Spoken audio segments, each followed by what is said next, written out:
my dear students. Today we will be discussing the second chapter of NCERT Mathematics book of class 8, and the chapter is linear equations in one variable.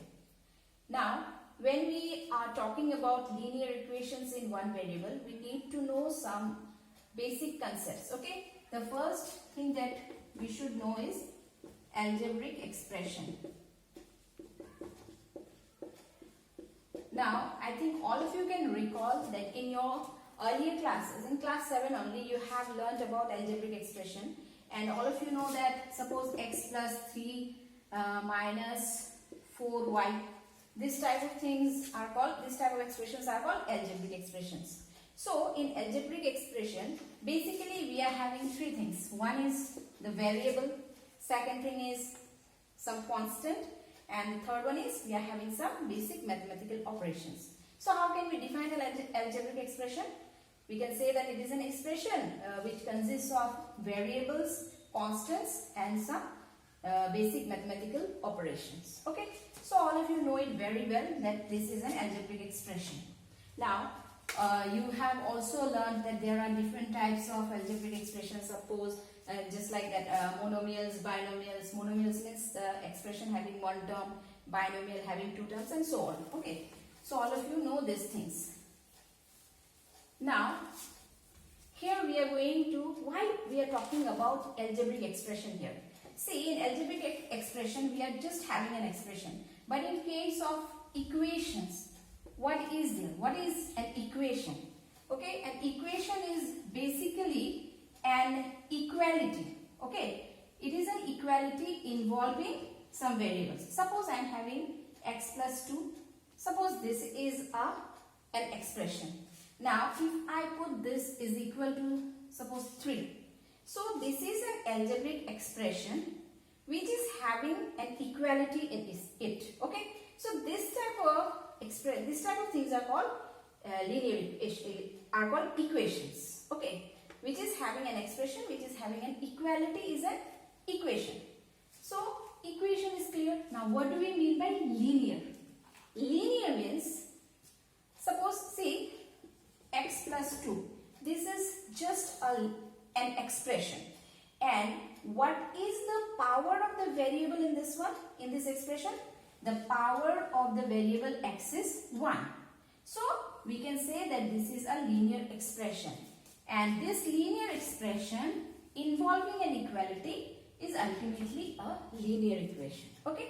So, this type of equations are called linear equations. Now, again they have told in one variable.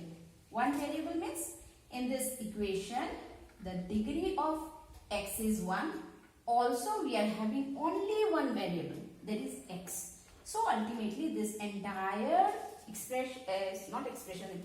equation is called a linear equation in one variable. Suppose I am giving you another equation, okay? X plus y equal to 5. So, it is an expression, okay, involving equality, okay. So, it is an equation. What is the degree? What is the power of the variables? 1, no problem. But what about the variables? Here we are having two variables. So, this is not a linear equation in one variable. In fact, it is a linear equation in two variables. So, we are not going to study about that. So, in this chapter, we are concerned about only linear equations in one variable. This type of equations, which is involving only one variable. So, in this chapter, we will be discussing about this type of equations. Okay. Now, the first thing that we are going to discuss in this chapter is solving linear equations.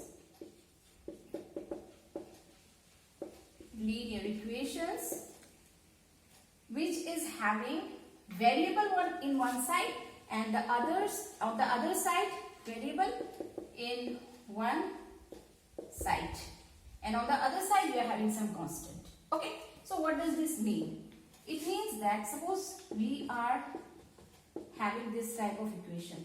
Okay, this is a linear equation. Always remember that in a linear equation, the first thing that is needed is equality sign should be there, and we are having something on the left hand side of equality sign and something on the right hand side.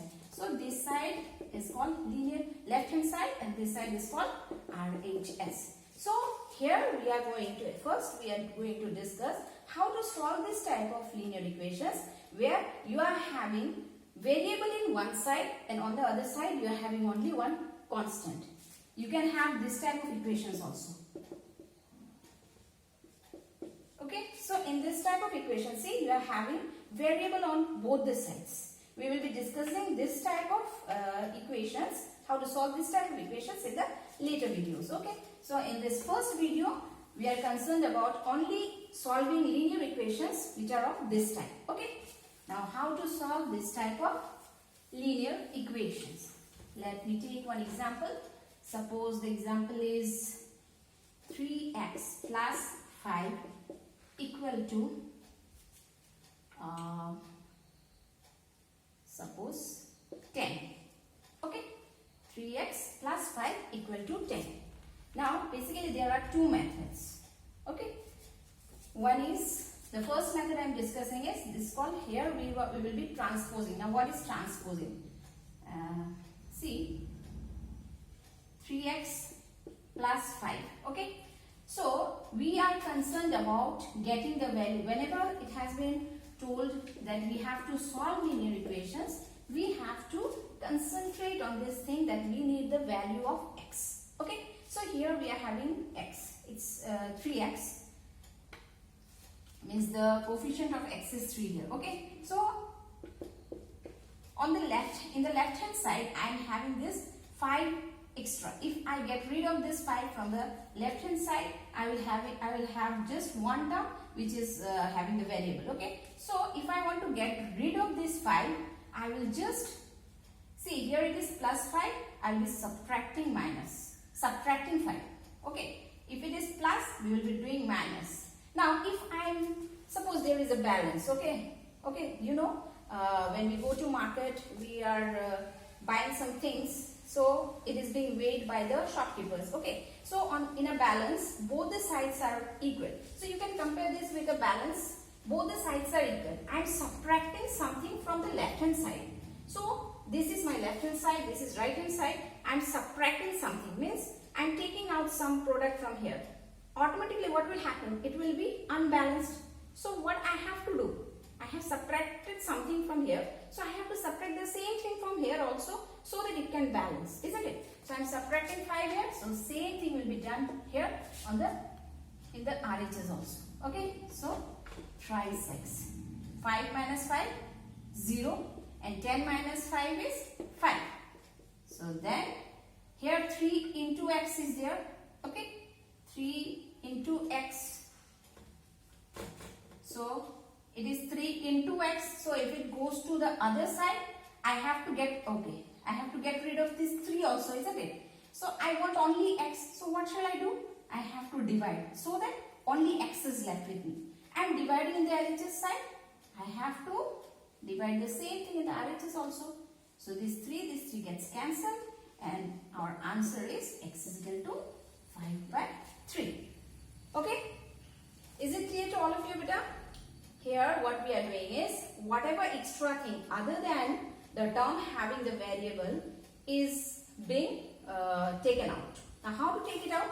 Suppose here we are having plus 5, that's why I have subtracted from 5 from here. Suppose it would have been 3x minus 5, then I would have added plus. I would have added 5. Okay, so plus 5, here minus 5 in the RHS also. Whatever we are doing in the LHS, the same thing has to be done in the RHS. So here 5 minus 5, here it is 0, 10 minus 5 is 5. Now again 3x is left. We don't need the value of 3x, we need the value of x. So here, in order to get x, what we have to do? We want to get rid of this 3. So here it is 3 into. So we will be dividing 3. Okay, suppose it would have been x by 3, we would have multiplied 3. Same thing. 3x divided by 3. Here also the same thing has to be done. So we are left with x equal to 5 by 3. This is the answer. Okay. Now, I think it's clear to all of you. Now, if I do the same sum by another method, which we frequently use. Okay. I'm going to explain that method also. Here, what we will do is try 6. Okay, 10. Here it is plus 5. If it changes its sign, it becomes minus 5.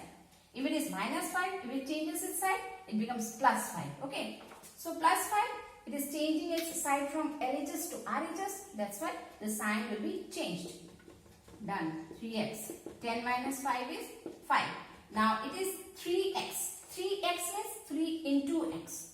So in the LHS, if it is multiplied, in the RHS, it has to be divided. 3 into x, 3x equal to 5. So x equal to 5 by 3. This is the method. Actually, you can use any of the methods which appears to be easier for you, but this is the method which is being frequently used. Okay, it takes less time also, and in solving different word problems, we will be using this one if it is comfortable to you. Okay, it's up to you, but it takes lesser time, so it is much more easier and much more time saving than the other method. My dear students, this much for today's class. In the later videos, I will be discussing about the next topics.